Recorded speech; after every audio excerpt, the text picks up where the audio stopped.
Awards, the first of its kind. And we're so proud to have you in here. With all your tight schedules, you still made it.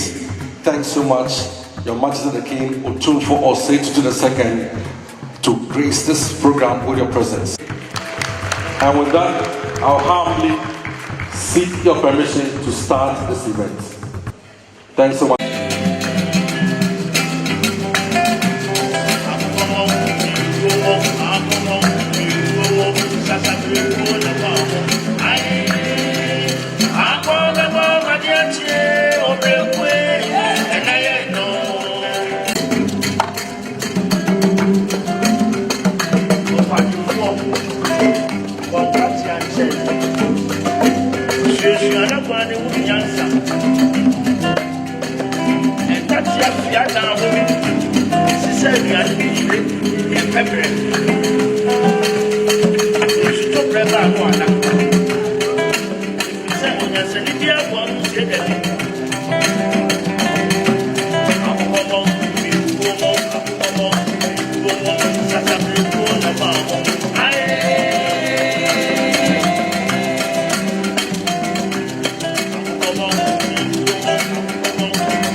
Including IMF, a process is study and stand or crowd, and for that kind of work.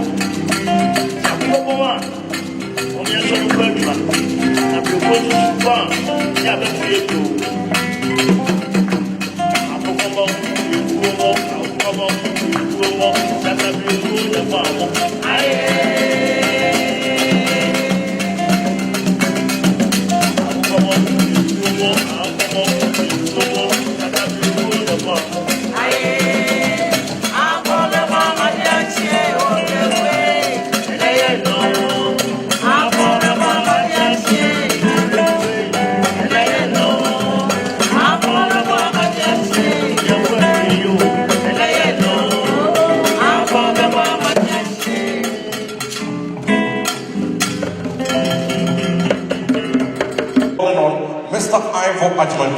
To give us the welcome address. A round of applause for him. Otumfuo Osei-Tutu II, distinguished recipients of the maiden Asante Otumfuo Osei-Tutu Art Awards, ambassadors, high commissioners and diplomats, visiting patrons of the arts beyond our shores and within, chiefs and traditional leaders, ladies and gentlemen. On May 18th, the world marked International Museum Day. Whilst tonight is an event, it is but a coincidence of planning. The impact of this distinguished assembly has only come into its own.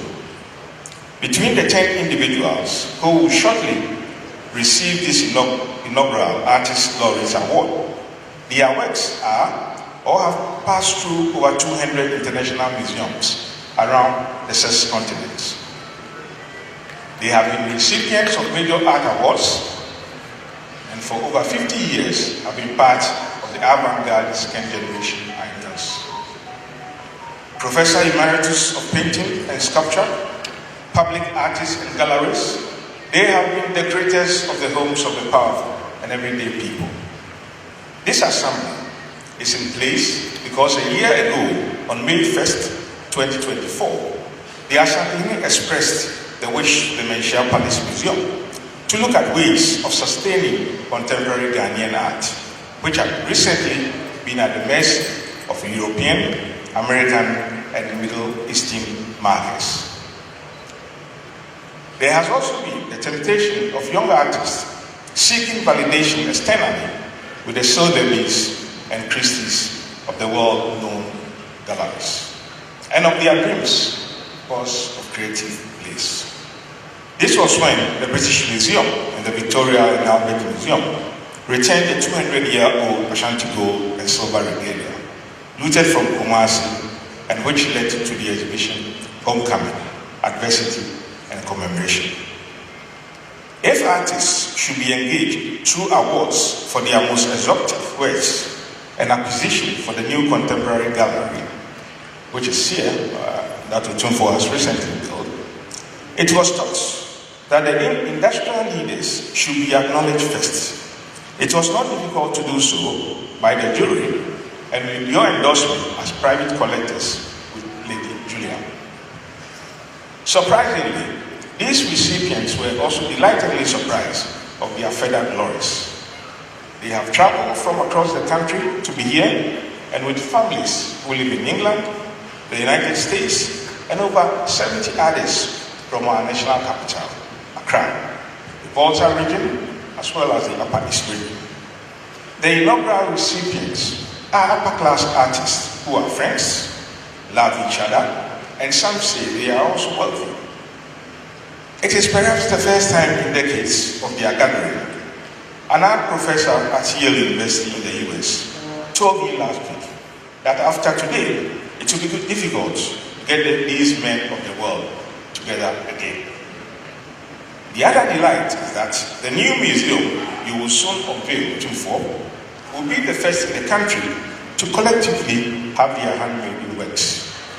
A ramping sculpture decoration of the interior walls with fine woods of El Anatri's signature installation of fame.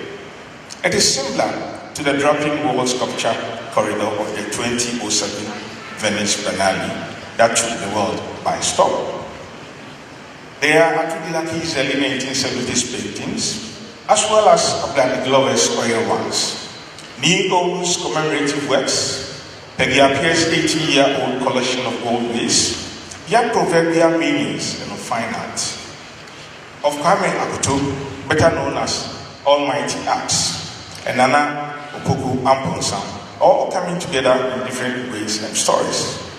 Not least are the architectural stereotypes of the Serubu Women's Organization for Poetry and Art, and of course, the pioneer keeper, Frances Adimola, daughter of Kumasi's famous resident jurist, Samuel Okan Bashi-Aiden, who your uncle, President Otumfuo, made the first president of the Asante Cultural Society. Of the 10 recipients, 8 are here. Peggy Appiah is gone to the other world, but represented by the daughter, Adjoa Appiah. Frances Adimola is 97, and of course could not come, but her granddaughter is here. The Menchia Palace Museum's new acquisitions of their artworks and others could be quantified to over $400,000. When this part of the ceremony is over, we will see 14 of them at the improvised corner gallery before we go to the new museum with them. These include a 30-year-old painting and only one of a certain recently acquired by Otumfuo of his brother, Opoku II, as well as 2 works from artists in Seychelles. Academics of the Faculty of Art at KNUST are very proud when one talks to them. Not very long ago, the New York Times named it as among one of the most influential art institutions in the world. That is, if we're talking of 100 most influential art schools in the world. They attribute this largely to what some of the recipients, who were once students, became professors and practitioners, have done over the years and with others. In the last year, and as we desired Otumfuo, new growth patterns are with us. A new research department has been created with a consultant director of the Menchia Palace Museum, Ama Degraf Ekins, who is a visiting professor at the Department of Methodology, the London School of Economics, and previously a British Academic Global Professor and a fellow of the Ghana Academy of Arts and Sciences. An associate of this new creation is a historian, Professor David Owusu-Ansah, who was a Lester Martin Fellow at the Hebrew University in Jerusalem and is now at James Madison University in the US. He's a known historian of Nsumakwa with a biographical interest in the Briconfo Anochi, a young Dutch specialist on female legal authority in Asante, Colin Basils, is also with this team, which has a permanent staff researcher, Dr. Emmanuel Osei-Boachi. We have also had a technical advisor from the KNUST, Professor Edwin Wojawa, on issues of object repairs and textile preservation. He recently worked on the Laki's 1970 artworks for us. There is a vibrant collection department you surprisingly visited at work last week.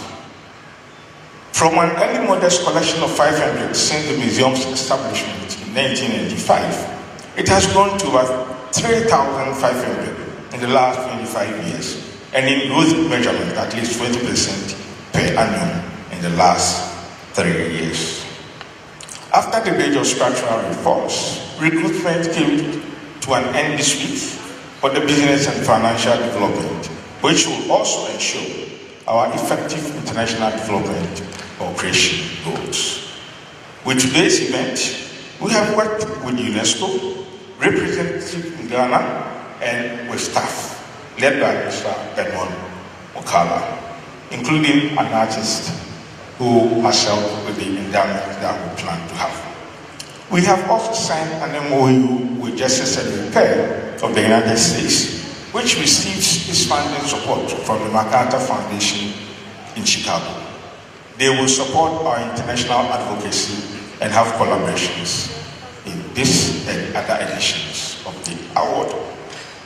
Another externality has been with the National Institutes of Culture, Heritage, and the Arts of the Republic of Seychelles. In March, we signed an MOU here with a 2-member delegation, and they are back as a delegation of 3. God willing, your 10 inaugural recipients will next year officially be in the Republic of Seychelles for a major exhibition of their lifetime works, which will also filter through the major island of Mauritius and others of the West Indian Ocean neighborhood. This is part of the signed MOU with the National Institutes of Culture, Heritage, and the Arts of that country, as we seek a breaking of cultural barriers. The museum also collaborated with Joy News to produce the television series Our Masters, Our Old Masters, if we should qualify it, which celebrate our distinguished artists this evening. It will be shown on television on Sunday and on 5 other occasions according to the campaign before the year ends, and partly as their contribution to the Old Masters. It will be on YouTube of UNESCO, Seychelles Television, and elsewhere. We would like to thank all of you who participated in this, of the younger artists who painted the masses we saw at the entrance to this auditorium, those who have served as art and music consultants, and of the weary travelers that some of you have become. Thank you.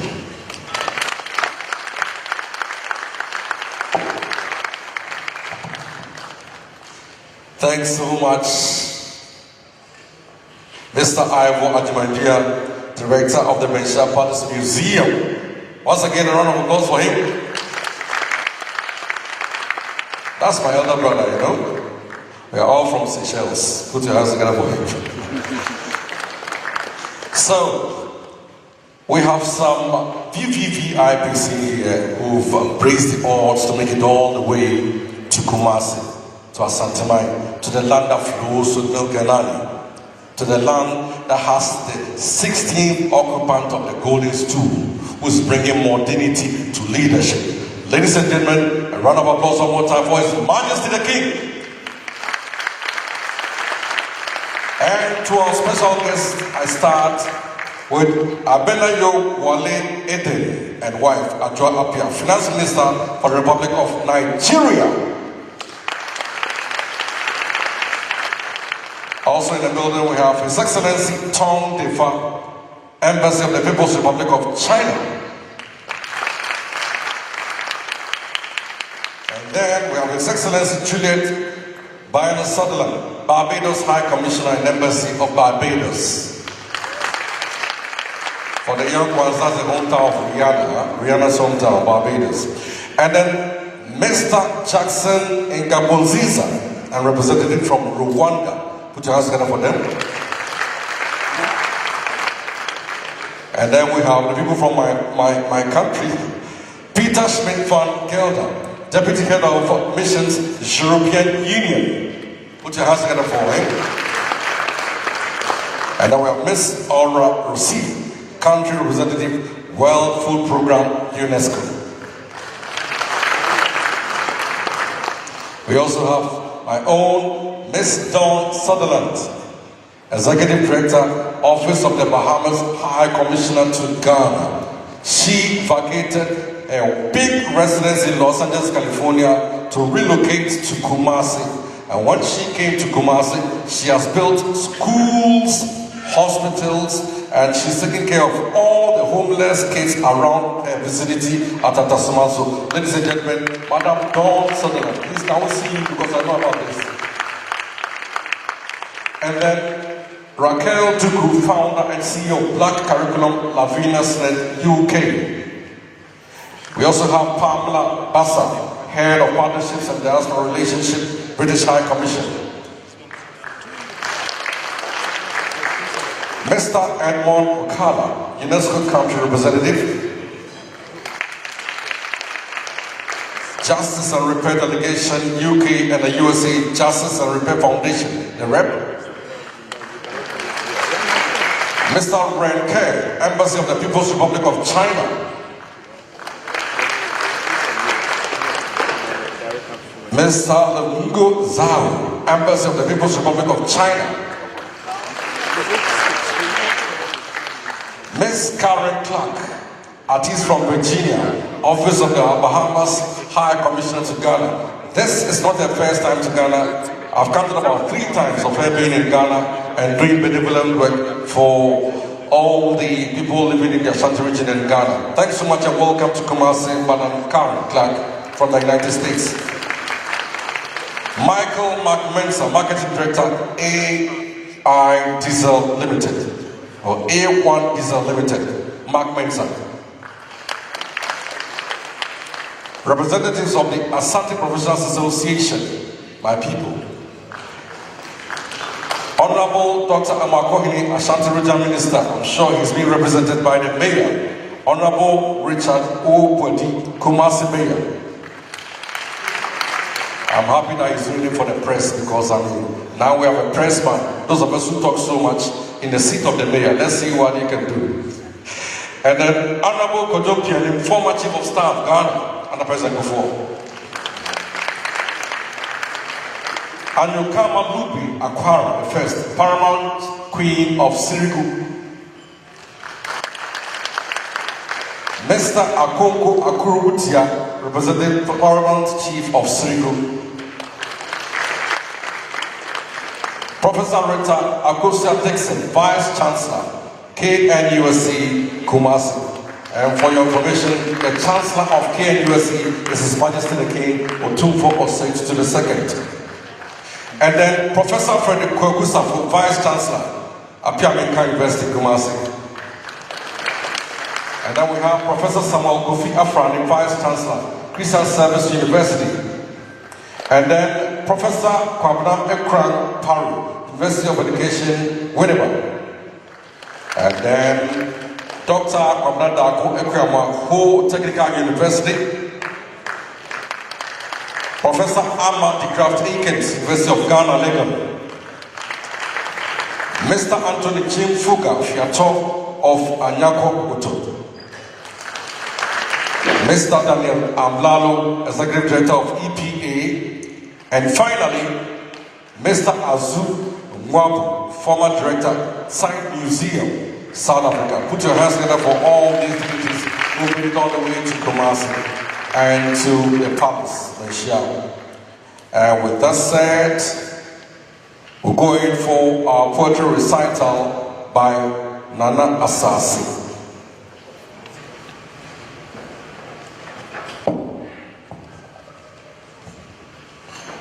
When a child is called before his elders, he dare not name names or call titles lest he misses one and be made to pay a fine. And so, Your Majesty, I salute you. The beard is the broom with which our elders gather wisdom. Our elders raise their beards in the due to lose the pigment of youth. But when you meet an elder who totes no beard, he might have picked all of life's experiences. I crack my nuts in the knees of the elders, and so I know the sound of the hollow bone. I salute you, my elders. Revered greybeards, backs without which we have no front, tongues without which we have no song, fire without which we have nothing to serve the rest of the clan. It is by no mistake that we sit at the center of the world, and we sit in the Eldorado that the explorers used. Welcome to this place of gold. Where in the beginning, after he said, let there be light, and we serve water for all the purposes of washing your hands of all the sins you might have committed, washing your feet of the traveler's dust, washing your brow of the traveler's heat. We offered water to quench your thirst, not your thirst of water itself, for every traveler is indeed in search of knowledge. Water to quench your knowledge. Welcome to this place. The world could not count our steps, and so they chose to call it dance. Welcome to this place where we beat our chest because our chest are as good a drum as any animal skin could ever be. And I am simply a child learning the ropes of the world and the ways of my people. I am a lonely dreamer, traveling to distant homes to nurse my germinating journeys and to see my adventures as fruit for my daring. I remain the visible joys of a breezy day being swung by a joyous fruit, and I remain the hefty tongue of conscience, awaiting the next eternity to speak light to this chaos of the world. And I am proud to be a son of this land, seeing that my people have chosen to learn to celebrate our heroes while they yet live. To celebrate our ancestors, for they have been invoked too many times, they hardly have time to be dead. It is time that we name those who are alive and hail them. You see, Obi and Papa from Onyawo, and so we are the Somali.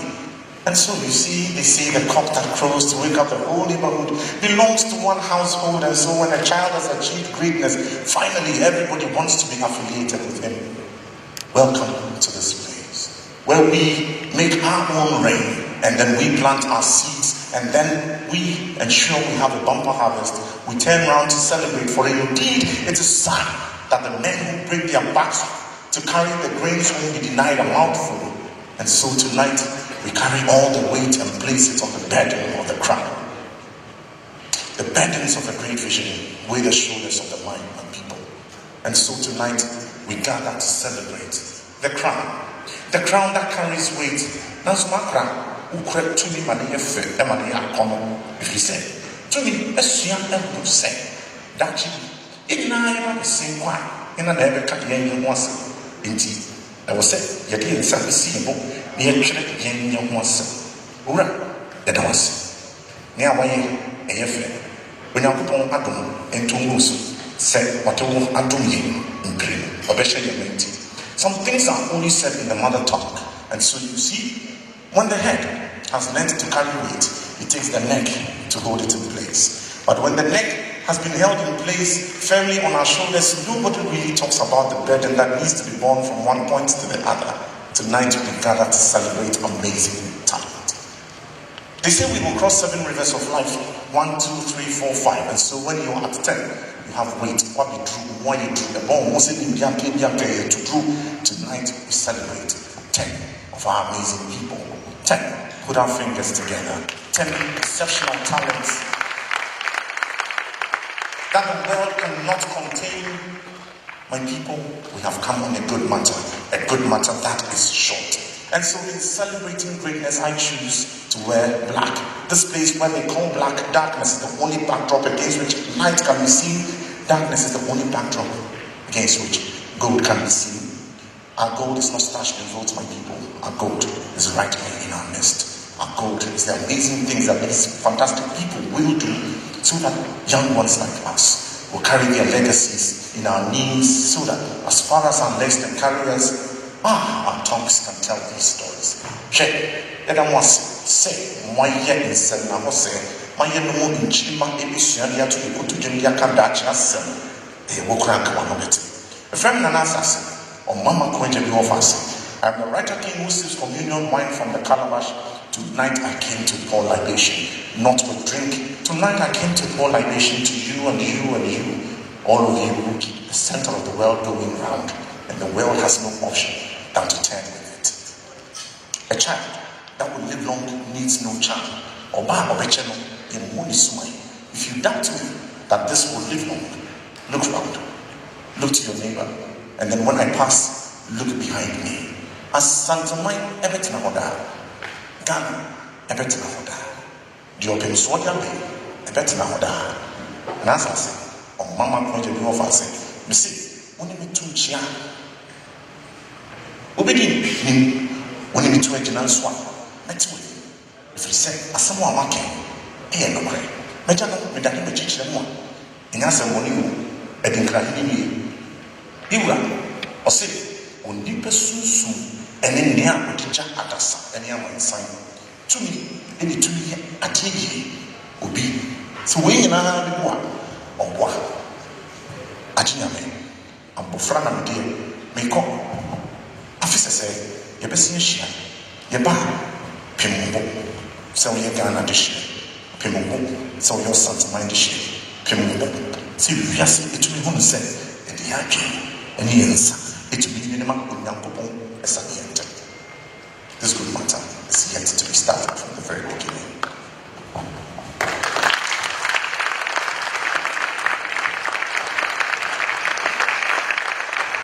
Friday's pie starts. A round of applause for Asante. With that said, we call for the remarks by UNESCO to be done by Mr. Edmond Okala.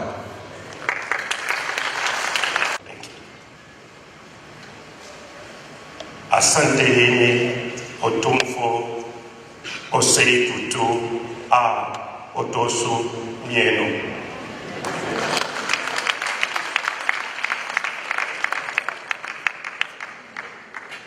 Distinguished members of the Royal Court, that's what I will practice again next time and I will do it in Trinidad. Representative of the governments present here and officials, excellencies, members of the diplomatic corps, development partners, donors agencies, our dear elders, honorees who are present here, esteemed dignitaries and guests, artists, diaspora communities, cultural practitioners and associations, members of the media, ladies and gentlemen. On behalf of UNESCO, it is a distinct honor and privilege to be present at this momentous celebration of creativity, royal leadership, heritage at the launch of the Otumfo Osei Tutu Art Prize and Endowment Fund. I extend our warmest greetings and heartfelt congratulations to His Majesty Otumfo Osei Tutu for this unique initiative that strengthens the bridge between tradition and modernity, between heritage and innovation, and encourage efforts to prevent the illicit trafficking of cultural artifacts and property. And I think that deserves a round of applause for what he did. I also express my deepest gratitude to His Majesty for his visionary leadership in promoting cultural heritage and the creative arts. We also express our sincere condolences, as we know a couple of weeks ago, the King and their settlement on the going home of Nana Osei Osuntu Mongo Hene.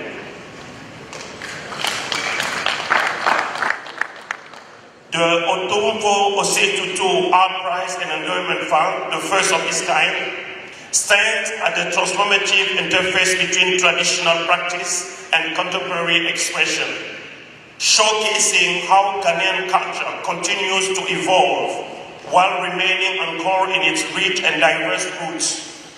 As the President of the Republic of Ghana highly emphasized during the recent launch of the Black Star Experience, saying, I quote, "Ghana is a nation proud of its history, rich in talent, poised with lead Africa's cultural and creative renaissance to provide truly a proud Black Star experiences." The prize here today exemplified that leadership. The Mansion Palace, as the heart of the Asante tradition, remains a beacon of living heritage and a powerful reminder of the enduring value of culture in shaping identity, unity, and progress. The Asante Kingdom has long been one of the guardians of Ghana's intangible heritage, showcased in its royal regalia, tradition, government system, oral history, textile art, and architecture, to name only a few. It is a source of inspiration and a pride not only for Ghana, but for Africa and the rest of the world. So today, as the event set against the rich legacy of the Asante Kingdom, reinforce our shared belief in culture by recognizing artistic excellence, nurturing the next generation of cultural bearers, and creative sustainable pathways for young people, particularly women and youth. We position culture to thrive through the arts, as we will say, indeed, Asante yo man. Dear awardees, it is known that you possess unique abilities to capture the essence of words around you. You translate emotion into colors, thoughts into melodies, and dreams into words. You speak the language of the soul, a language that transcends the barriers of time and culture, illuminating both the minds and the souls, weaving together colors, sounds, and emotions that resonate within us all. Through each brushstroke, every note, every word, you have invited us to see the world through your new eyes, to feel the joys and sorrow that life has to offer. In every gallery that display your work, in every concert hall that echo with your music, and in every book that bore your name, you left an indelible mark on our culture and our lives. You are not just creators but visionaries. You dare to dream and to challenge the norms of society. You understood that art is not merely a reflection of the world, but a catalyst for transformation. Each piece you crafted was a piece of your soul, a glimpse into your innermost thoughts and feelings, a glimpse into your lifetime. Yes, in your lifetime, you have faced challenges, moments of doubt, and the harsh criticisms that often accompany the pursuit of greatness. Yet, you persevered. Your resilience served as an inspiration to us all, reminding us that the path to creativity is often fraught with obstacles. It is not the absence of struggle that defines an artist, but rather the courage to rise above it. So therefore, let us take a moment and acknowledge these communities of artists, this great, as we call it, our old masters, who have shaped the history of art and creativity in Ghana and the world. And if you agree with me, just use the God-created instrument of your hand, and let's applaud them as they really deserve.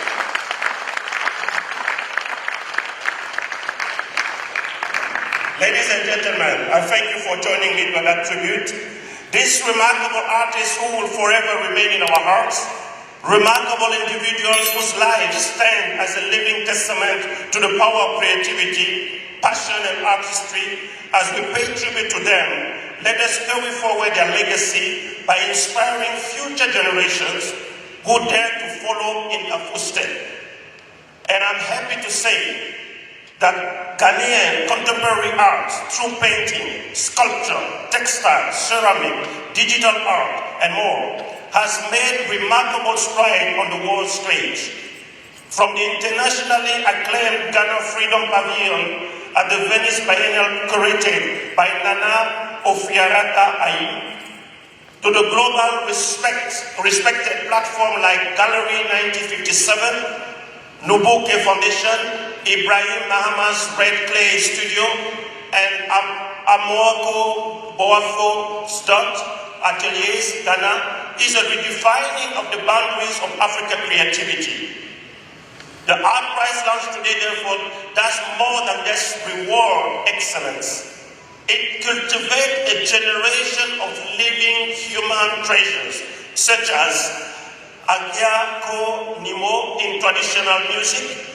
It invites young and emerging creatives to become masters of their crafts and contributors to national identity and global artistic discourse. It also promotes dignity through art, and it inspires unity through cultural pride. Thus, our celebration goes beyond the honoring of artistic excellence. It is a powerful reaffirmation that art, culture are central to national development, resilience, and national identity. Today's Art Prize Endowment Fund attests to the foresight of His Majesty in fostering creative excellence, investing in young talents, and sustaining cultural legacies. UNESCO therefore sees this as a model of best practice that can inspire similar initiatives across Africa and beyond. Yes, don't hesitate, please come. UNESCO extends its solidarity to His Majesty Otumfuo Osei and applaud his continued role as one of the custodians of Ghana cultural heritage, commending his foresight in creating an endowment that secures long-term investment in artistic talent. This aligns perfectly with the goals of the UNESCO African Renaissance Vision, which encourage cultural sovereignty, youth employment, and creative economic growth. We therefore urge all stakeholders gathered here today, traditional leaders, policymakers, educators, to rally behind this initiative. To you, the private sector, who are the engines of Ghana's growth, I urge you to pay particular attention to this legacy, since it immortalizes your institution's exceptional and generational contribution to the future of Ghana's artists. UNESCO stands ready to support, to partner, and to amplify this effort today and into the future. May this Art Prize and Endowment Fund inspire and continue to inspire Ghanaian excellence, unity, cultural pride in the years to come. I thank you very much, Madam.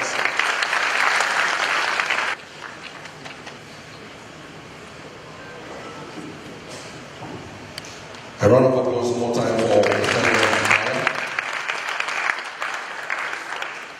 Now we pick fraternal greetings from the Executive Director of the Creative Seychelles Agency, Mr. Emmanuel Dolphin.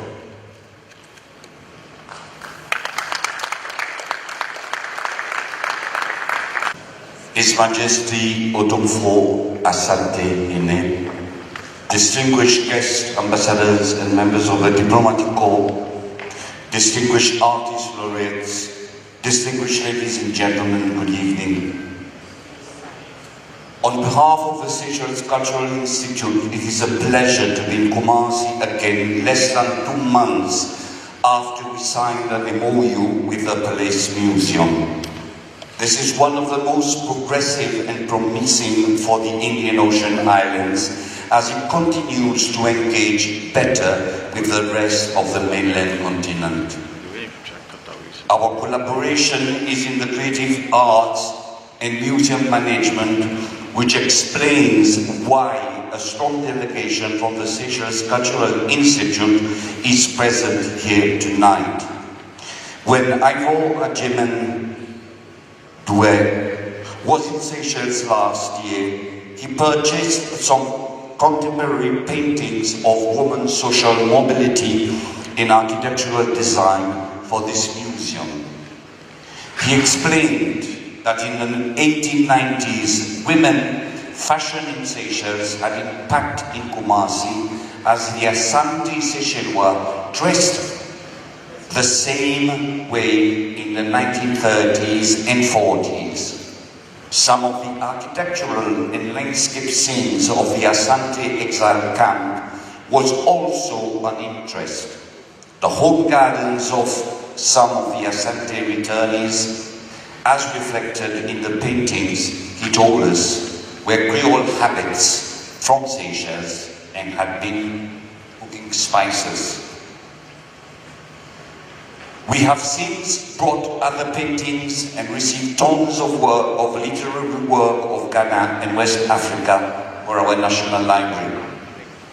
The role of history is important in the unfortunate history of slavery we share. The Indian Ocean, one which is not as better known as the transatlantic, though its aftermath of European imperial rule was very much felt. It was the one which ironically underlines our common heritage. Art for art's sake is a popular saying. Art as a commerce is as true as the world is. But we are motivated by what one of your recipients, Arthur de la Cuisse, is quoted to have said in this event's brochure. I quote, "The practice of an art is merely a reflection of the life and vision of the artist, if he has been honest with his creation, with his creativity. Therefore, whether he makes a name or not is immaterial. What matters is whether the creativity made him a better person or not." This is profane for us. On our visit last year, we visited the impressive galleries of some of today's recipients. We are strategizing on how we create an avenue for sale of their works within the Western Indian Ocean Islands. The decision of the Menchia Palace Museum to extend an invitation to us and a slot from next year for our best artists as an Asante Hene Arts Award recipient alongside Ghanaians is an opportunity we cherish and we are forever grateful. In the first week of next month, Ivo will be in Seychelles as a visiting scholar in Museum Economics of the National Institute of Culture, Heritage and the Arts. He will lead workshops that would also engage the Central Bank of Seychelles and its museum.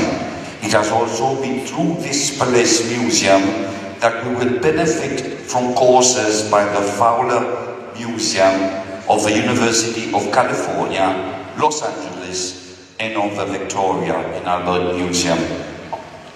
As we look forward to such progressive collaborations, we will want to thank you, the Asante Hene, and the museum's management for your historic sense of sharing. May the journey we have begun, guided by the Asante spirit, continues for years to come. Thank you.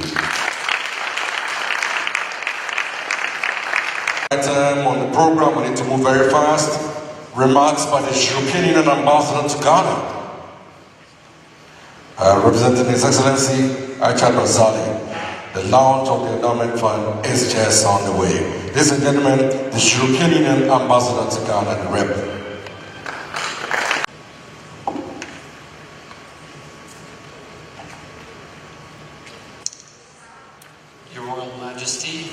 Otumfuo Osei Tutu II. Honorable Abla Tifa Omashi, Minister of Tourism and Creative Arts. The Honorable Ofori Ajiman Wati, Mayor of Kumasi. UNESCO Country Representative, Mr. Edmund Mukala.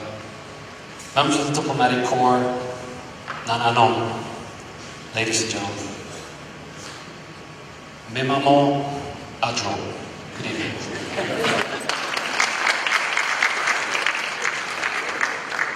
I see a pattern emerging as the night proceeds, so I try my best. On behalf of His Excellency, the EU Ambassador, Isha Ghazali, it's my distinct honor to represent the European Union here tonight to celebrate creativity and cultural heritage at the occasion of the inaugural Asante Hene Art Awards. We are indeed truly humbled to answer any opportunity to frequent the Mancha Palace in honor of His Majesty, especially in the company of these incredible artists. The European Union is deeply supportive of initiatives that promote Ghanaian arts. We do more than just technical discussions about trade, political dialogue, or development support. Our delegation truly aims to build greater connections between Europe and the people of Ghana.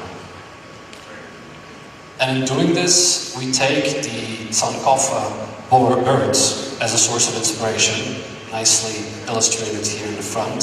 It's a bird, as you know, that looks backwards while moving forward. After all, the long-standing partnership between the European Union and Ghana aims to acknowledge and honor its roots as we jointly advance in the future.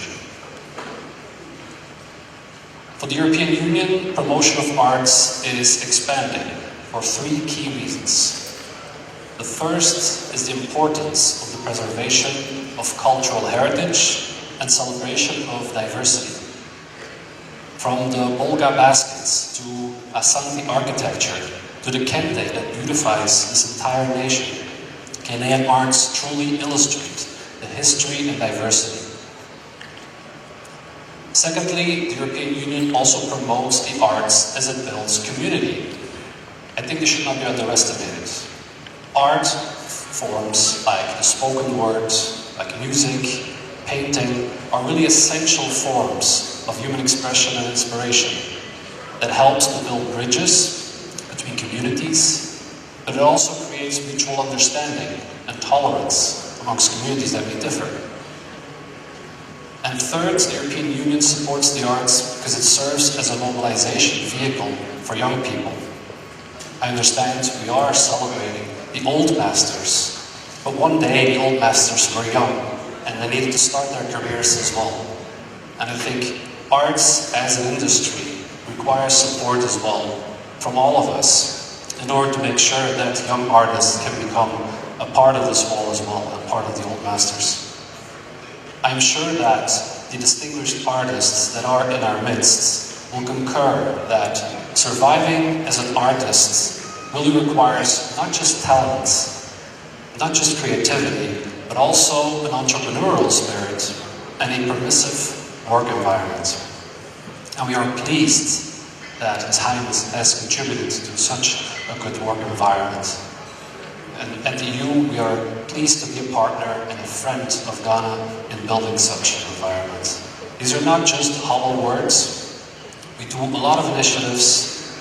We have an EU-Africa Fusion Residence Program that convenes different creatives from Europe and West Africa to collaborate in music, fashion, and visual arts. And for the last 3 years, we've proudly supported the Baja Literature Festival, amongst many other initiatives. But today, we're here for a much more profound reason, to honor the legends on this wall.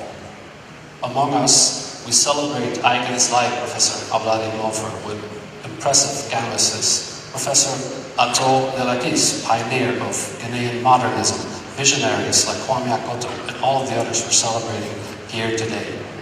We thank you again, Your Highness, for this laudable initiative and for projecting the Asante Kingdom as a continuous center of cultural display. To the organizers, to UNESCO, to its partners, we truly commend you. The EU is deeply grateful to take part in that same period.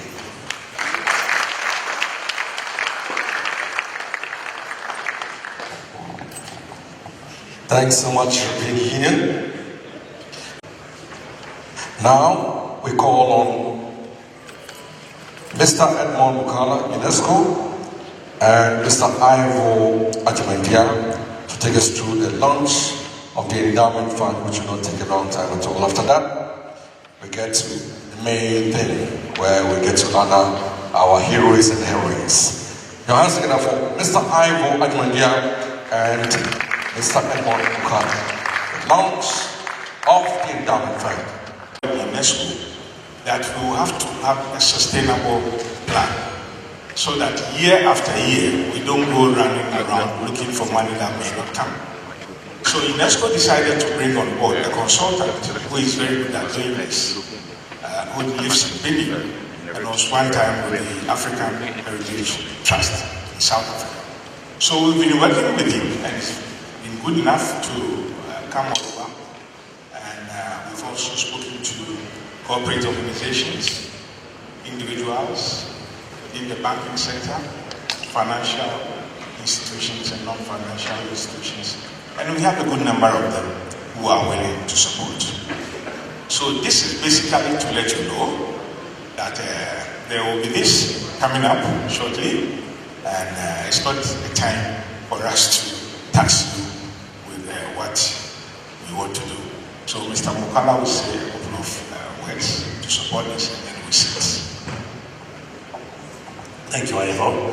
So we just really to underline, as he has presented, that one of the elements that we're really looking is to really perpetuate this legacy and to ensure that we make it sustainable. So with the endowment, it makes it more disconnected with search of funds every year, and ultimately it will provide a guarantee for the younger generation for more perpetual means, where this award would now be given to all the various artists that will be performing and really participating in this competition. And I will also just take the liberty of introducing, just to present him, if I can just stand up, Mr. Swayubu Abarisu, the former director of Africa World Heritage Fund, who he has helped to inscribe more than 20 to 30 World Heritage Sites into the World Heritage List for all over Africa, all the 54 countries. We're just ready to acknowledge that. Thank you. For UNESCO and the museum. Now we get to our heroes and heroines for this edition of the awards, the first of its kind. And this name, I heard it when I was in primary school, way back. I've never seen like one-on-one before. Professor Alandu Media, right? Put your hands together for Professor Alandu Media.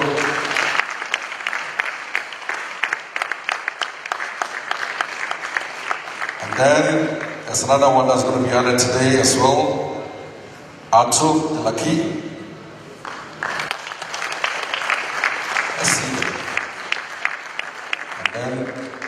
El Anachi. I remember when we started radio, there was one other guy, Joy FM, called Anachi. I think he's connected. Francis Oteni O, Touch of Promise.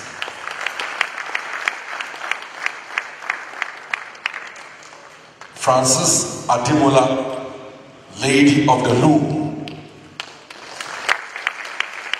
Ghanaians over here, Ademola, mine goes to football. Now, Peggy Apia, folklore princess, painter, collector, and author.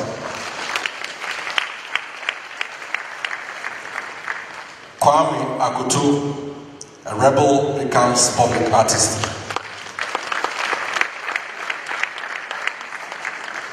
And then Melanie Kesasi and Swopa. The Swopa is an acronym.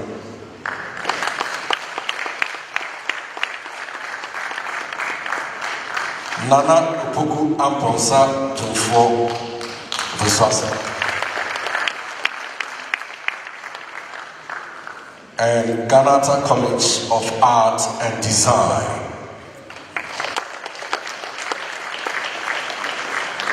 So these ones have done very, very well, and at the appropriate time, we shall be talking about them and what we have for them as well.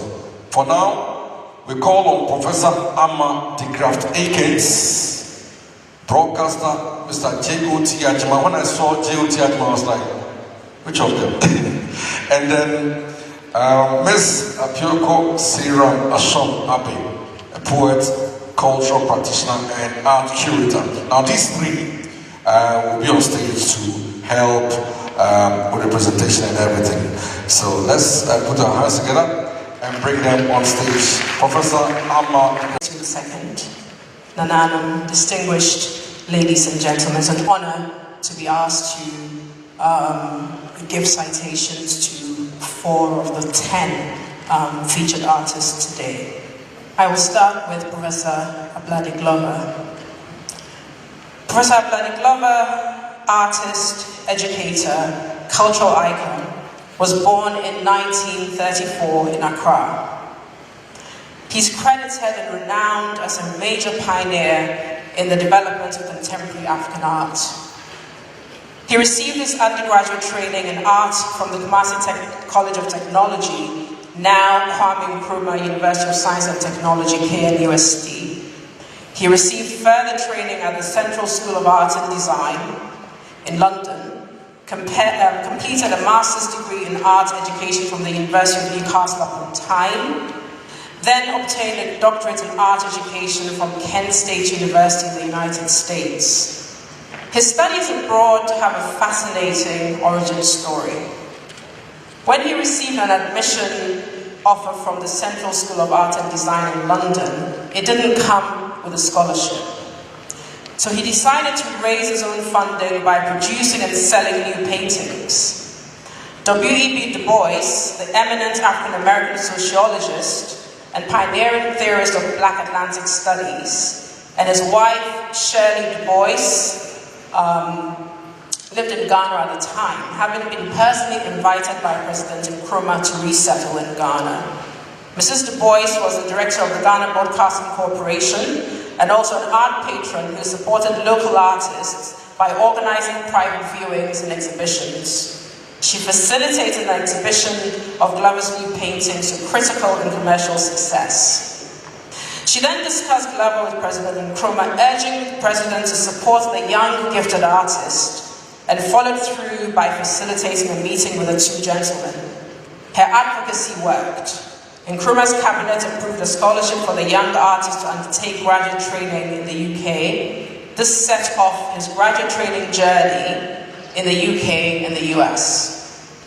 After his PhD, Glover returned to Ghana and took on an academic position at KNUST. He dedicated many years to teaching and nurturing young artists at KNUST, where he later became head of the Department of Art Education and eventually the Dean of the College of Art. His commitment to education and mentoring played and continues to play a pivotal role in shaping Ghana's contemporary art landscape. Beyond academia, Professor Glover is best known for his bold, textured paintings that depict bustling urban scenes, such as transport yards and vibrant marketplaces, including market queens. His unique style, characterized by rich colors and impasto techniques, captures the energy and dynamism of African urban life. In 1993, Professor Glover founded the Artists Alliance Gallery in Accra in the purpose-built Omanye House, named after his mother. Omanye House showcases contemporary and traditional indigenous African arts over 3 floors, and provides a platform for emerging and established artists. The gallery was inaugurated by the former UN Secretary General Kofi Annan, and has earned Glover numerous accolades, including Ghana's highest Republic Order of the Volta. Professor Glover's works are found in renowned collections across the world, including the British Museum, the Smithsonian in DC, UNESCO headquarters in Paris. He's shown his work in solo and group exhibitions in major art cities in Africa, Europe, North America, the Middle East, and worldwide. He's a lifetime fellow of the Royal Society of Arts in London, a fellow of the Ghana Academy of Arts and Sciences. He's been honored in 2 global arts lists, Who's Who in the World Dictionary of Contemporary International Artists, and Who's Who in Art and Antiques. Now in his 90s, in a very vibrant 90s, Professor Glover remains active in the art scene, creating masterpieces and mentoring young artists. Ever the teacher, mentor, elder statesman of the arts, he collects art of others, especially pieces produced by his former students. Professor Glover.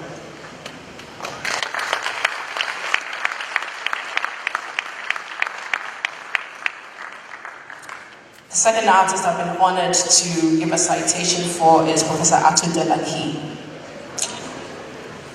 So Professor Atu Delaki was born in Cape Coast in 1945 and is a celebrated contemporary artist known for his expressive paintings speaking to historical themes, such as the Sahelian horsemen and their adventures as wandering traders in the 17th century.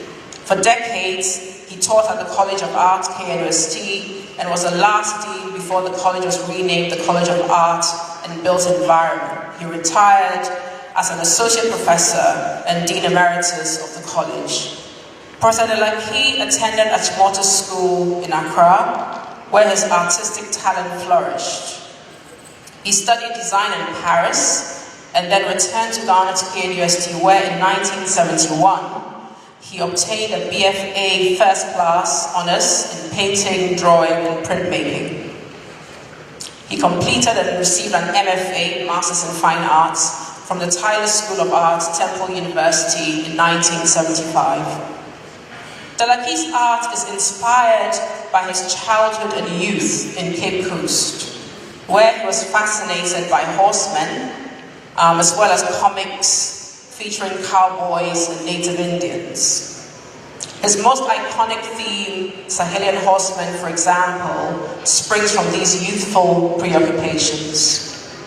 His paintings, to quote a previous biographical note, vividly capture the elegance, motion, and cultural significance of these figures, often set against expansive landscapes in rich blue, red, ochre, and earthy tones. Between 1966 and 2016, Delaki's work has been shown in over 100 exhibitions in galleries around the world. He has won numerous awards, including the Leipzig International Graphic Arts Exhibition, bronze, the ECRAG Award for Outstanding Contribution to Development of African Culture. He's also held academic visiting positions in the US in 2 universities. Some of his notable works include Blue Horsemen of the South Sahel, a striking portrayal of mounted warriors in motion, Northern Lancers, which emphasizes the warrior spirit of the Sahel, and the descent of the Golden Stool, inspired by the Asante legend symbolizing unity and strength. His murals, decorated at Rothman's International House,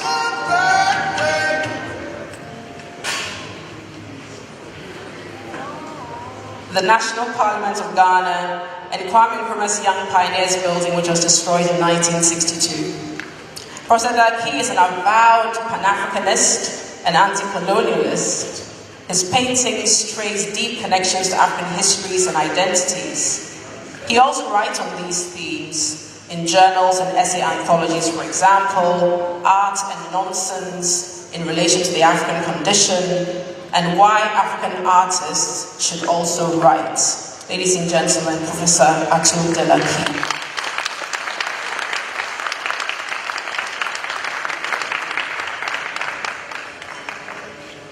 Next artist is Professor El Anachu. Professor Anachu is one of the most exciting international contemporaries of our time. His career as a sculptor and professor of sculpture at University of Nigeria in Nsukka spans over 50 years. His art addresses a vast range of social, political, and historical concerns and embraces an equally diverse range of media and processes, with a central theme of finding and binding discarded objects into transcendent messages.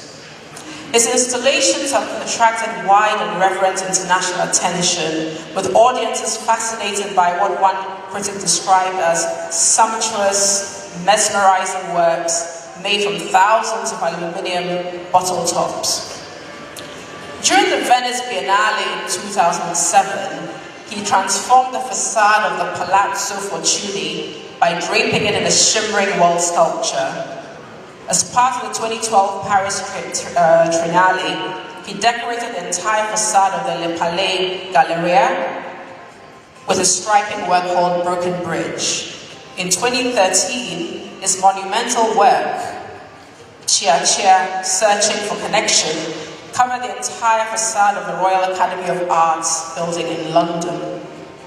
El Nachwi has exhibited globally. His works are in over 40 museums, public galleries, and private collections. These include the British Museum and Tate Modern, London, the Pompidou Center in Paris, the De Young Museum in San Francisco, US, and the Metropolitan Museum of Art, New York.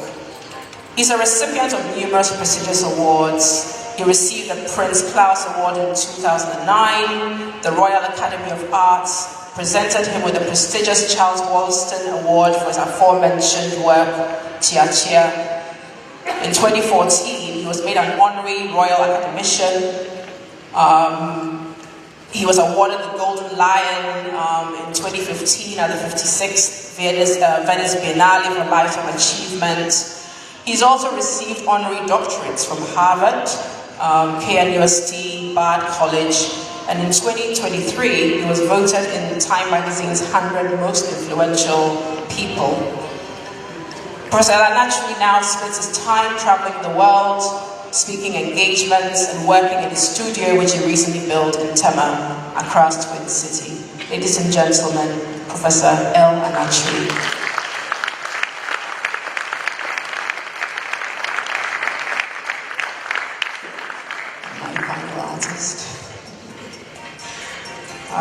Francis Kwate Ni-Owu. Francis Kwate Ni-Owu, a renowned Ghanaian sculptor and artist, was born in 1942 in Brazil House, Jamestown, Accra. He came from a family of artists. His father, John Ni-Owu, and his mother, Lucy Saki Hammond, provided a nurturing environment that fueled his passion for creativity. Ni-Owu's educational journey began at Opokuwari Secondary School in Kumasi and Ganata Secondary School in Dodoa. In 1966, he enrolled at the College of Art, University of Science and Technology, Kumasi. He migrated to the UK in 1968, where he continued at Putney College of Art in London. He then enrolled at the London Film School, where he graduated in film direction. In the 1970s, while he was trying to find his niche in the arts, he formed an alliance with a globally celebrated South African sculptor, Giovanni Schumann. Encouraged by Schumann, Ni-Owu experimented with various media, such as industrial materials, chemicals, and metal powders, and eventually developed his own unique cold casting technique. This technique involved the use of bronze, brass, copper, aluminium, gold, silver, and other metals, casting designs of freestanding and wall-relief handmade sculptures and finishing them to a very high standard. In 1973, Ni-Owu curated his first exhibition, a small collection of sculptures at the Commonwealth Institute in Kensington, London.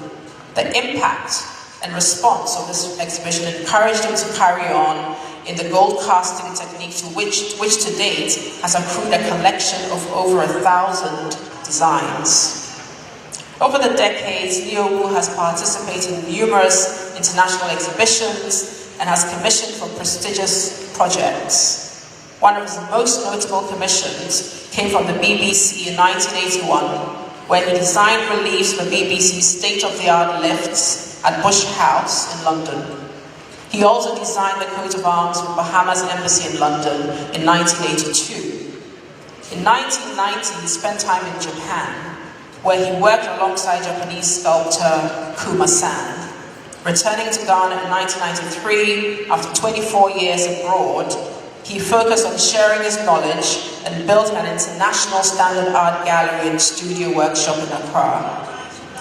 Niowu's notable works include statues of Nana Amodu Kantamanto IV, Dr. Kwesi Agri, and George Eckert Ferguson, as well as the piece design for the Kofi Annan International Peacekeeping Training Center in Accra. He has also created busts of all the presidents of Ghana, from Kwame Nkrumah to John Dramani Mahama. Niowu is passionate about architecture, building, and interior design. He remains dedicated to preserving Ghanaian and African heritage through art. His legacy is one of artistic excellence and cultural preservation. Ladies and gentlemen, Francis Kwate Niowu.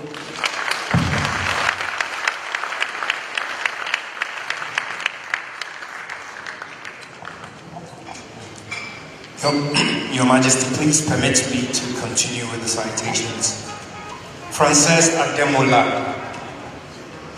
She was born in July 1928 with the maiden name Frances Kwasi, daughter of the eminent Gold Coast lawyer and jurist Samuel Okai Kwasi. She probably grew up in Idum Kejiti in Kumasi and has fond memories of some members of the royal household who were her friends.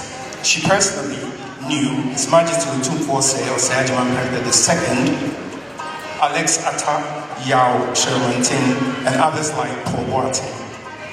This was at a time when her father had become the first president of the Asante Cultural Society and was one of the pillars behind the establishment of the Asante Cultural Center, later the Ghana National Cultural Center.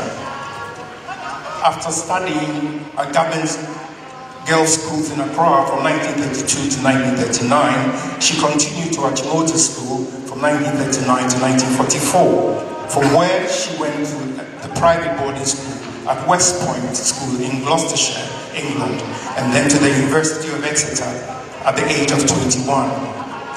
It was in this period that she became a fascinating sitter of good looks and was painted by the distinguished British painter and watercolorist William Reed, which painting formed part of an exhibition at the elite Royal Society of Portrait Painters at Piccadilly in London. Other photos of her, which would pass today as fashion, were by the London's National Portrait Gallery. Between the periods that her father served as Chief Justice of the High Court of Western Nigeria in 1960 and as the President of the Court of Appeal in East Africa in 1964, Ademola was also living in Nigeria.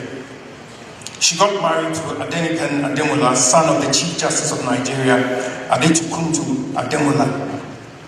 This was after working at the Gold Coast Broadcasting System, now GBC, from 1954 to 1956, before moving to the Nigeria Broadcasting Corporation from 1958 to 1960, and then to the western region of that country from 1960 to 1963. It was at the NBC that she worked with the distinguished Nigerian author of Things Fall Apart, Chinua Achebe, as his production assistant. She saw not just the making of the bestseller book, but others like No Longer at Ease and The Arrow of God. It was not only Achebe though, as she immersed herself in Nigerian literature and visual arts. She also worked closely with future Nobel laureates Willie Soyinka, the poets J.P. Clark and Christopher Akigbo.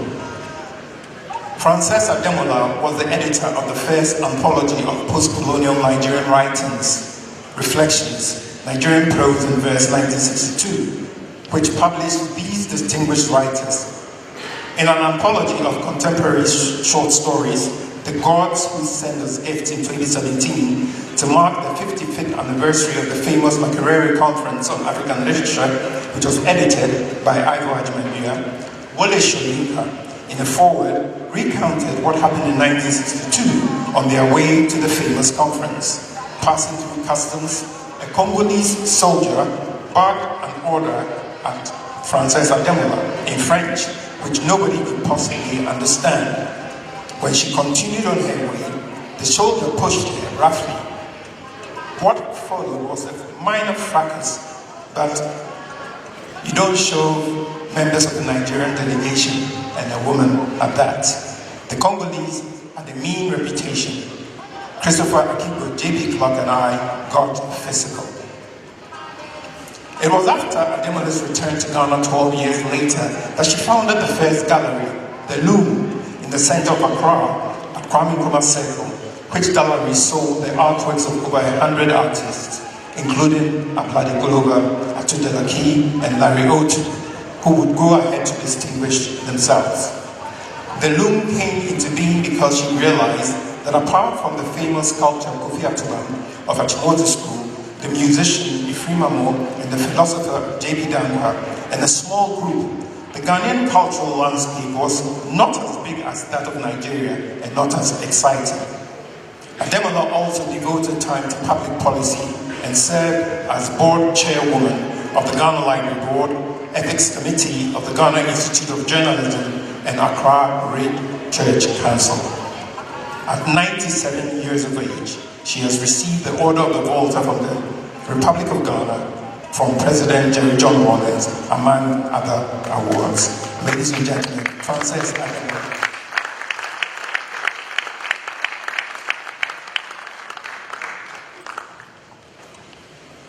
Peggy Appiah, folklore princess, painter, collector, and author.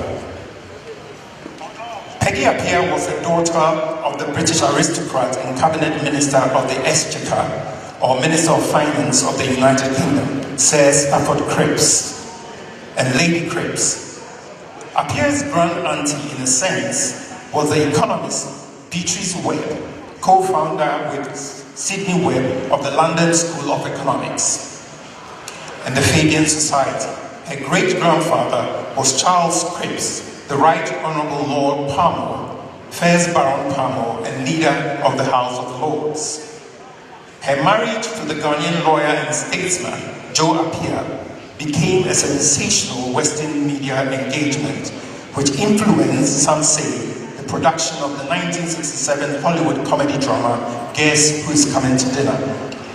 After marriage, and when the couple located to Kumasi in 1954, Peggy Appiah took great interest in the social and cultural life of Asante, and from their residence in the former colonial estate of African Bangalo, she immersed herself into the activities of the people, including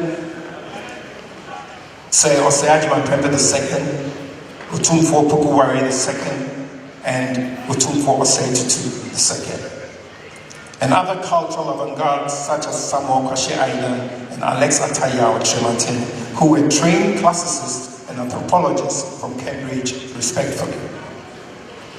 It was on this basis that her training in art history and painting became visible. She had studied painting in Florence in Italy, but more so under the influential English painter Karel Waite, a professor at the Royal College of Art in London, and the Polish-British artist Felix Topolsky, who was one of the official wartime artists for the British monarchy. This was after declining an offer to study at the University of Edinburgh at the outbreak of World War II, as she and her family traveled around the world with her diplomat father to Jamaica, China, Russia, India, and Iran. She would not only paint scenes of Kumasi in the 50s and 60s, but traveled around the Gold Coast and ran charities, especially for the underclass. She collected Asante gold weights, which were used as currency in the 17th century, becoming the biggest collector in living memory. This was at a time when her husband, Joe Appiah, a former roommate of Ghana's first Prime Minister Kwame Nkrumah in London, got into politics, became president of the Bar Association, and suffered imprisonment. Auntie Peggy, as she was called by many in Kumasi, published over 20 folklore, fiction, and poetry. They included Anansi the Spider, Tales from an Ashanti Village in 1966, and followed by Tales of an Ashanti Father. Others were The Children of Anansi in 1968, The Pineapple Child, and other Tales from Asante in 1969, Why There Are So Many Roads in 1972, and Why the Hyena Does Not Care for Fish, and other tales from the Ashanti in 1977. She also published a series to help Ghanaian children learn English: The Lost Earring, Yao and the Python, Abna and the Python, Ifwa and the Mouse, and Kofi and the Crow, as well as a series of novels for children and adults, including Gifts of the Motia and Ring of Gold, and 2 volumes of poetry. Some of these are set text in primary and secondary schools in West Africa. Perhaps her most well-known book, which she worked on for 5 decades, was Bumebe, Proverbs of the Akan, a collection of more than 7,000 key proverbs that was launched in Accra in 2001 by the Ghanaian playwright Amar Taito and the musicologist J.H. Kwabena Nketia. Auntie Peggy was awarded an MBE by Queen Elizabeth II for her promotion of Anglo-Asante relations and an honorary doctorate degree from the Kwame Nkrumah University of Science and Technology. She died at 84 in 2006 and was buried next to her late husband in Kumasi on her wishes. She is survived by 4 children: the distinguished world philosopher Kwame Anthony Appiah, the landscape architect Adjoa Appiah Eden, the economist Ama Appiah Anderson, and businesswoman Abna Appiah. Ladies and gentlemen, Peggy Appiah.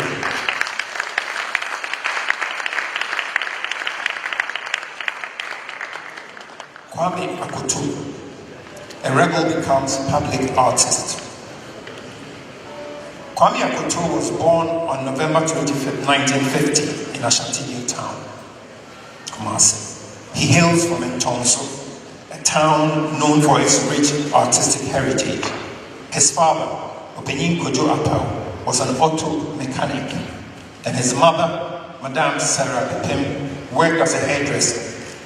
His maternal lineage is deeply rooted in leadership, as his grandfather, Mahiniba Kogu Pipim, was the late chief of Ankasa. Originally named Anthony Kwame Akoto, he later chose to go by the name Kwame Akoto. At the age of 6, Kwame began his primary education at Ntonso SDA School and continued at Brahman LA School, where his passion for art became evident. Even as a young student, he was drawn to drawing and painting, often replicating movie posters he saw outside cinema theaters. After completing middle school, Kwame decided to pursue an apprenticeship in artwork rather than following his father's footsteps as a mechanic. He trained under 2 accomplished artists, Mr. Day and Mr. Kobia, in Imrum, Kumasi. Mr. Day was renowned for his expertise in hand lettering, whilst Mr. Kobia excelled in painting images. Kwame's father, however, was not pleased with his decision. He wanted his son to work under him as a mechanic and receive free training instead of paying fees to learn art. Determined to follow his dreams, Kwame took a bold step in 1965. One day, his father's driver brought home some money from his car sales, amounted to £2. Kwame, without informing his father, decided to use it to pay his apprenticeship. Enlisting the help of a lady from his house to pose as his elder sister, he successfully secured his place in the workshop. His father later sent 2 of his siblings to retrieve the money, but they returned with news that Kwame had already begun the trade. Initially unhappy, his father soon began hearing glowing reports about Kwame's exceptional talent and hard work. Recognizing his son's potential, he eventually embraced his choice, even supporting him financially with pocket money to ensure he could focus on mastering his craft. After 5 years of training, Kwame became a master artist in 1969. Following his qualification, his father secured a place for him near Swami Methodist Church, close to the Kumasi Cooperative Motor Repair, which later became the National Vocational Training Institute and is now Swami Technical Institute.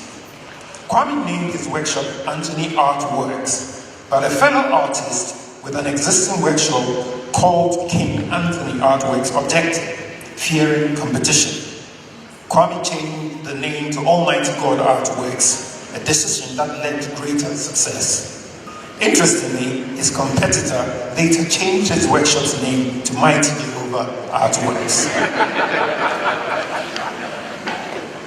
Over time, Kwame moved his workshop to different locations due to various challenges, including road expansions and professional rivalries. Despite this, his work gained international recognition, with pieces displayed in prestigious museums such as the Brooklyn Museum and the Fowler Museum in the United States. Beyond his artistic achievements, he has significantly contributed to road safety campaigns in Ghana. He has also trained individuals, both Ghanaians and foreigners, passing on his knowledge and skills to future generations. Ladies and gentlemen, Mr. Kwame Akoto.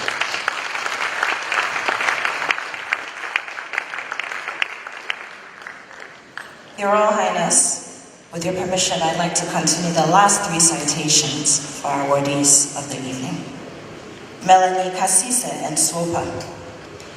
Melanie Kasise is a retired educationist with a passion for the preservation of cultural heritage and women empowerment in her community of Sirugu in the Upper East region of Ghana. This led her in 1997 to establish the Sirugu Women's Organization for Pottery and Art, otherwise known as SOPA, which focuses on old traditions and wall painting, pottery, basketry. It has since taken her as a guest speaker to international organizations in parts of the world, including the United Nations, after the former United Nations Secretary General Kofi Annan and his artist wife, Nan, paid a visit to the community. Sopa was deeply rooted in her family traditions as she was able to go to school because her mother, in whose memory she set up the organization, used these very art forms as economic tools to support her family. SOPA started with 54 women, and what a start it was. The vision of empowering local women with these traditional art forms. Over the years, it has grown into a thriving collective of nearly 500 members. It grew as a result of the leadership she provided and international collaborations in facilitating workshops, training, financial empowerment, and public exhibitions. It serves in addition as a tourist attraction for guests who could lodge at its traditional guest homes. SOPA has helped to preserve traditional crafts that might have otherwise been lost to modernity, fostering a sense of pride and cultural identity in the community. Through SOPA, Madam Kasisa has not only honored her mother's legacy, but has also become a symbol of resilience, creativity, and the power of women to transform their lives and their communities. Her unwavering commitment to preserving the past while empowering the future has made her a revered figure both locally and globally. Distinguished ladies and gentlemen, Melanie Kasisa and Sopa.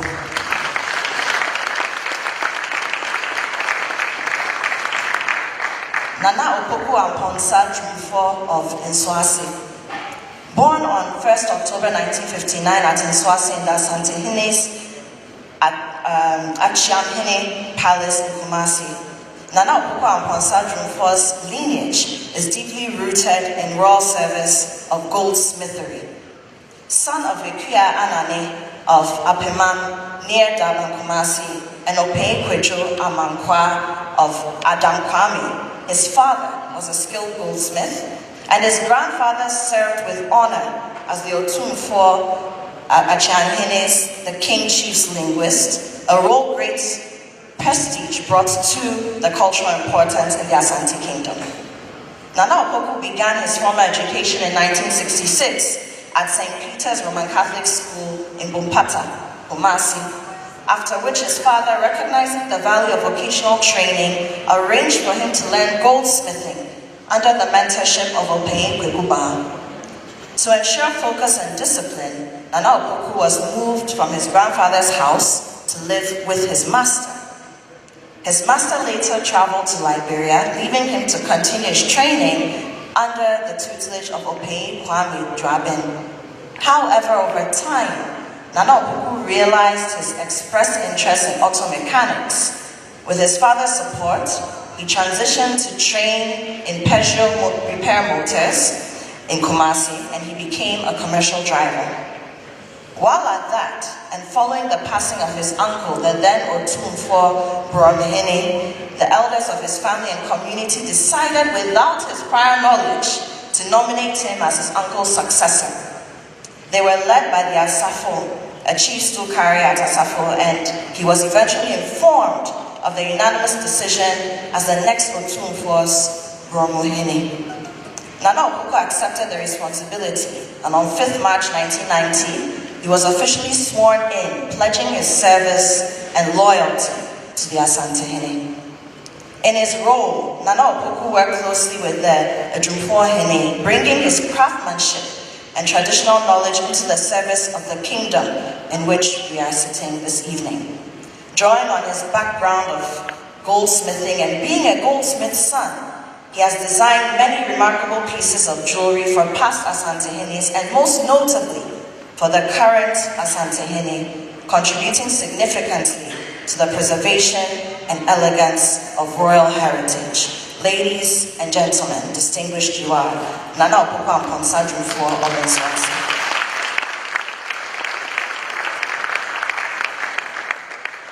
Now this is not an individual. It's the Ghanaian College of Art and Design.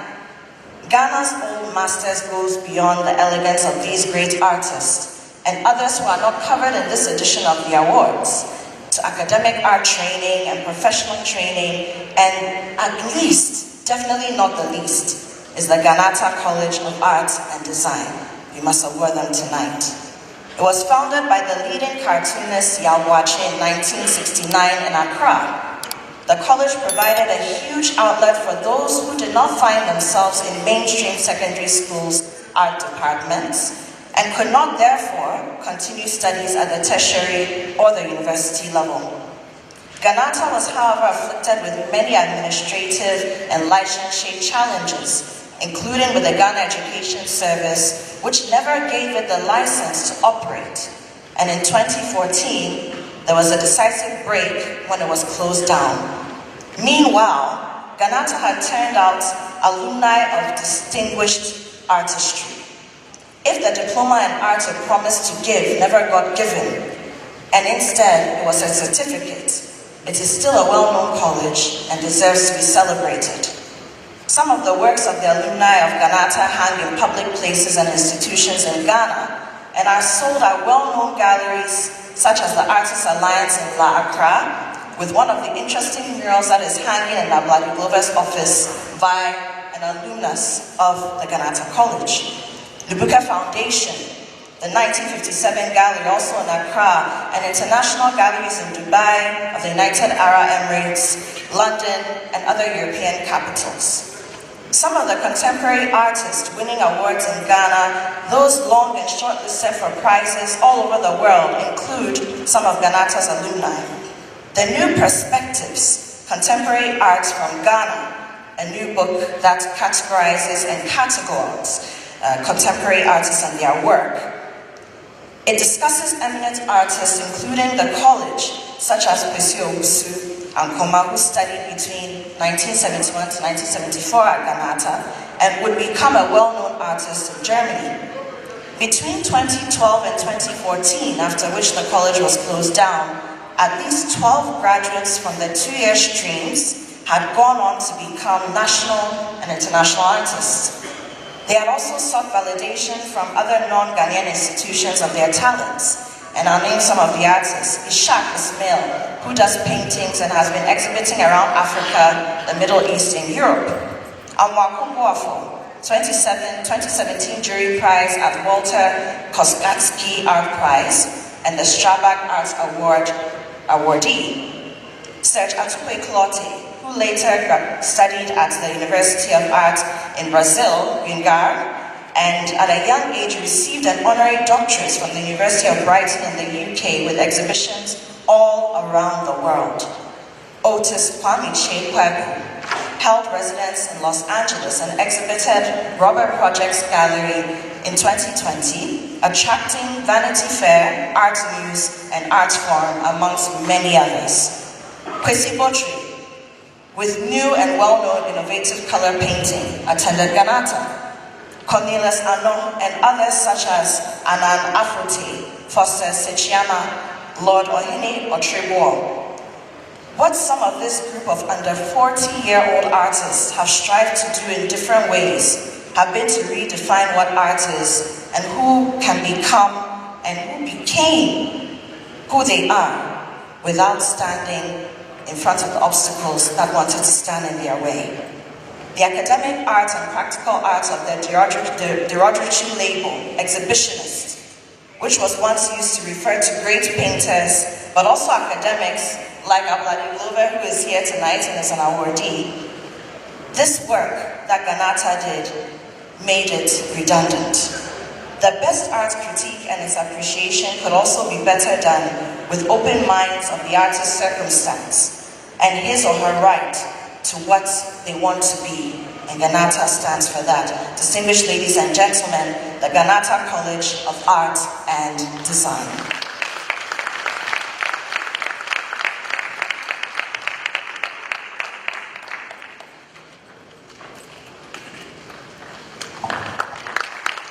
Thanks so much, Professor Ahmad, Degree of Takings, Mr. J.O.T. Ajiman, and Mr. Fioko Sigram Ashok Abe. Distinguished ladies and gentlemen, it's now time for the real deal, the highlights of tonight's program. And like Aristotle said, the aim of art is to represent not the outward appearance of things, but the inward significance. The king is here to show the inward significance of what he stands for by awarding these great personalities that we mentioned and eulogized at this point. Put your hands together as we get ready for the climax of this event. But before that, one song from our folklore, Ejam Kunibos Band.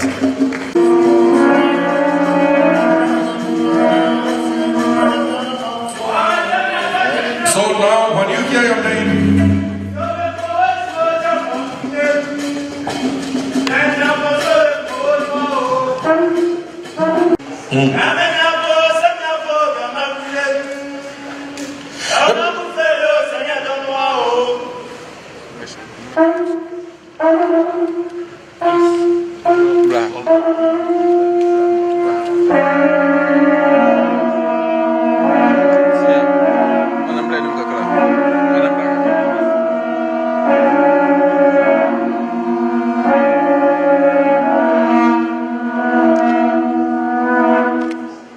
first recipient, Abla de Glover, a painter with childlike curiosity.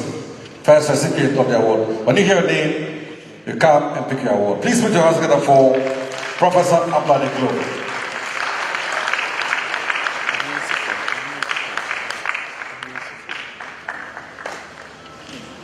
Yeah, please.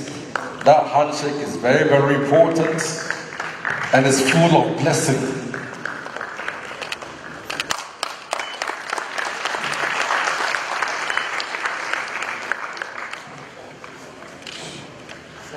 Next recipient, Atu Delaki, Renaissance artist. Atu Delaki, Renaissance artist.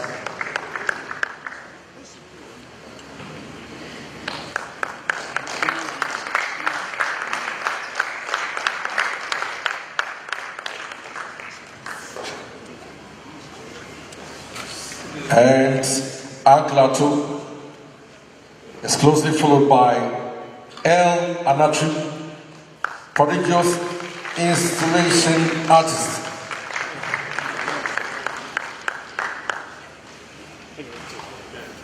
El Anatri.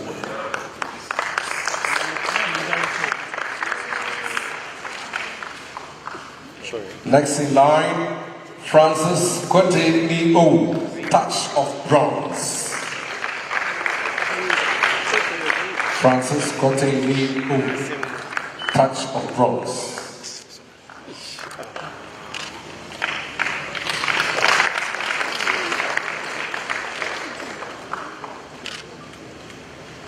Then we have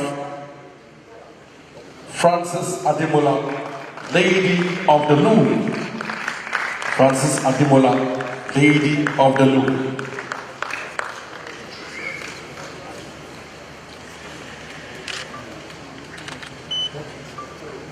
Right after that, we have Peggy Appiah. Peggy Appiah, folklore princess painter, collector, and author.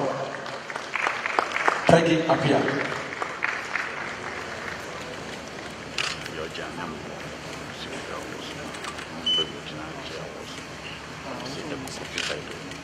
Yeah. Next is Kwame Akoto, a rebel becomes public artist.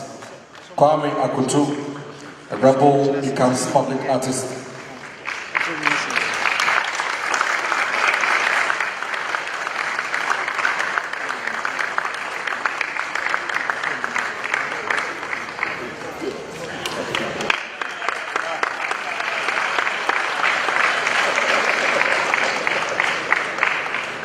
And then Melanie Kasisi and Swopa. Swopa is an acronym.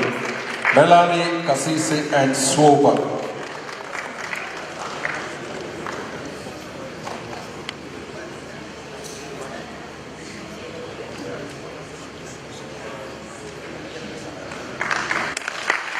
Melanie Kasisi, Swopa.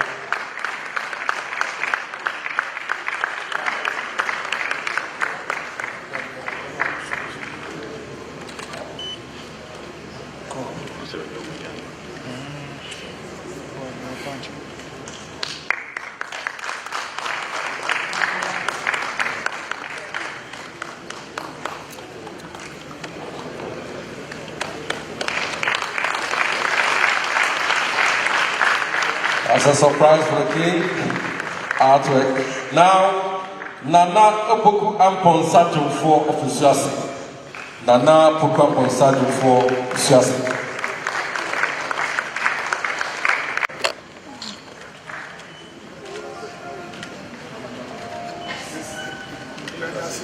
And the last, but not the least, Ghanaian College of Art and Design. Now, if you picked an award, it means you have to come for that last photograph. All of you, those who picked the award. But Ghanaian College of Art and Design are coming for the award now. Ghanaian College of Art. And when they finish, it's important for the sweat and the hard work. So if you picked an award, please join Ghanaian and the rest of them for the photograph. His Majesty, and then you will come for his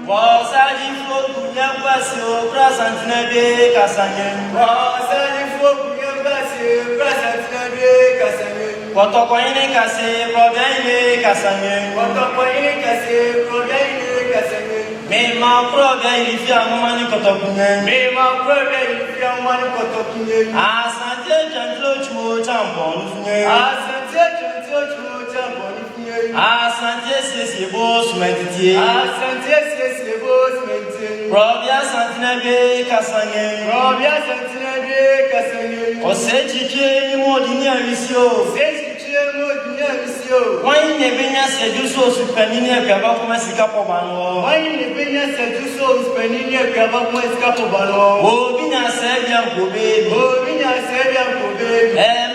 teli feba de mi fe kasange. Emeno teli feba de mi fe kasange. Chewani tofu mode mge. Chewani tofu mode mge. Odofu dadio chuo champon fge. Odofu dadio chuo champon fge. Woso ni proyo sumediti. Woso ni proyo sumediti. Eja kwejale na dia sedine. Eja kwejale na dia sedine. Ekusibio kumlo chuo champon fge. Ekusibio kumlo chuo champon fge. Eja kwejale na dia sedine. Eja kwejale na dia sedine. Ekusibio kumlo chuo champon fge. Ekusibio kumlo chuo champon fge. Osedu tue ni mo dini amisio. Osedu tue mo dini amisio. One na musuma enka bonkuntu ne ngosoba kana ni Asante memu. One na musuma enka bonkuntu ne ngosoba kana ni Asante memu. Obinya sebia kobe. Obinya sebia kobe. Raba bakana ne from Prodem Ferris. Raba bakana ne from Prodem Ferris. Mema da koya dinge. Mema da koya dinge. Ya do ne dia kuba jota to chuo champon fye. Ya do ne dia kuba jota to chuo champon fye. O to sika sama ne ja kunye. O to sika sama ne ja kunye. Ja kuya baba kojun from. Ja kuya baba kojun from. From Prodem Ferris. Hina free from Prodem Ferris. Wasaji fo gunya basine. Wasaji fo gunya basine. O prasantine be kasenge. O prasantine be kasenge. O kumeja tomeba dumefa gunya basa jumla chemura.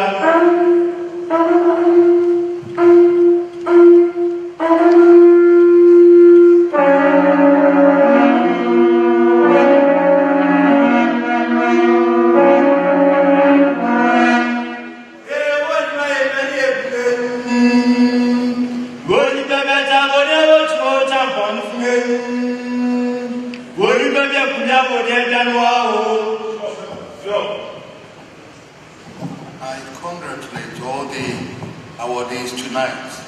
Sure.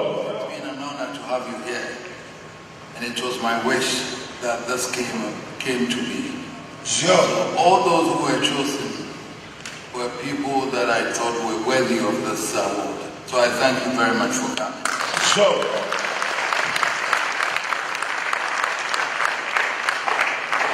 Art, as we know it, played a critical and functional role in the formation of societies among virtually all the ethnic groups in Ghana from pre-colonial times through the cultural imperialism that followed and our attempts at nationhood from 1957. Our first president, Dr. Kwame Nkrumah, used it to unify this country and supported some of the great artists we came to know and who defined visually for us the symbols of our new independence. Sure. He attempted to create an African personality through different aspects of our varying cultures. While we have not perfected this process, we have largely succeeded.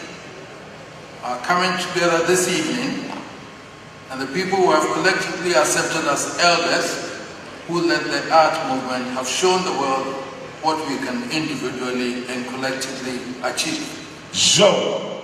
The future we want for our children and grandchildren cannot be an ideal one if we forget the visual meanings of ourselves and the many societies that form our nationhood. Sure. Since the British Museum and the Victoria Albert Museums returned the 1874 and 1897 Asante objects looted after the war, I understand that the visitation numbers of the Meshiat Palace Museum have gone up among the children and students who travel from all parts of the country to visit. Sure. The same has been with adult and foreign visitation numbers. Occasionally, I do engage these school children in conversations when they come. And they do so as Christians and Muslims from all the ethnic groups of northern Ghana through Volta to the coastal regions. Sure. I talk to them about our respect for cultural diversity, and they in turn ask me intriguing questions. They use ours instead of yours. And some tell me they aspire to be great artists, as some of to use their West ancestors who produced these looted and returned objects that we have. Sure. It had been these ancient traditions that the recipients of today inherited, and for which we partly owe our creative ethos as guardians. It was also because of this that from May 1st, the management of the museum decided to give a complimentary lunch bag to all the 4,000 children who visit. There have been commendations from other stakeholders, especially development cooperation partners, of such little gestures. If a common national heritage will come out of diversities, it will be then that we will be perfecting our nationhood.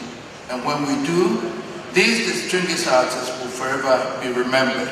You do not need to be of different ethnic group or geographic part of this country to acknowledge them. Long before I gained my current status, I knew them, not because they were coming to the palace to meet my uncle, Prempa II, and brother Bukwari, but their words spoke to all of us. Niobu, Alandu Media, Atunde Laki, and all the people who have received this one. We knew them before. Mrs. Ademola Adelu, when I first came from London and established an office there in 1988, she was selling, she had an art gallery. As the museum director intimated, my wife and I are private collectors of some of their works. And I know she wanted to be here to talk to Atu and then Alandu Media, and then Ni, you know, she's been chasing you for so many times because unfortunately she's in Accra now, but I know that she's watching us and she's going to talk to you again on these things. I'm happy to see you in your glorious ages and can only wish them God's many more blessings. And I wish that the wisdom that you have in the creative arts will still continue for us and that you'll be created to the young ones also. I therefore stand here on behalf of you who are here, and if I may be permitted, other compatriots, for our mutual appreciation of our common goal and of one nation, one people, for the arts that they've created for us. I thank you all very much this evening for coming here. Thank you.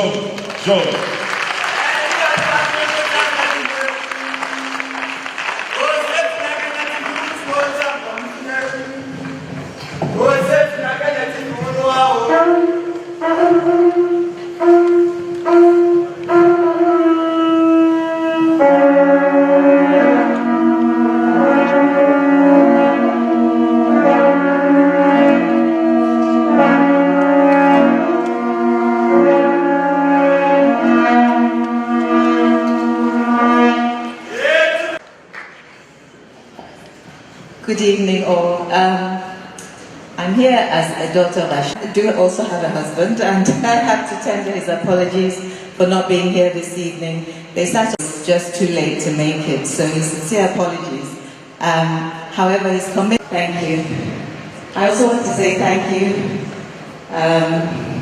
on behalf of my mother's Ebusian for this award. Should have been so excited to be in this company of awardees. Professor Glover, Mrs. Ademola was such good friends of hers for this award. Our elders say that when an elder passes, a whole library is lost.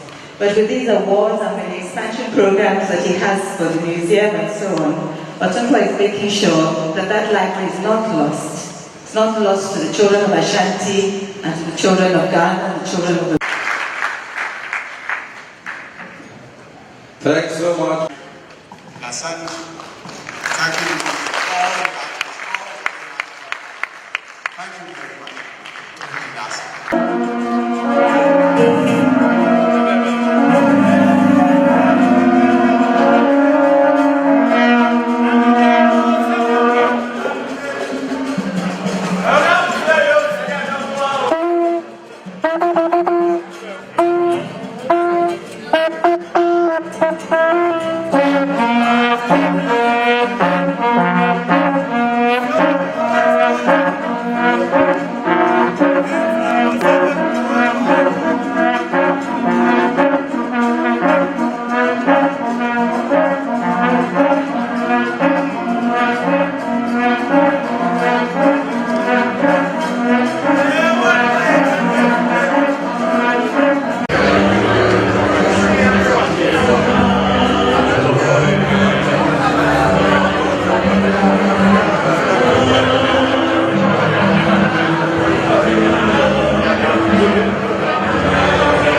Media,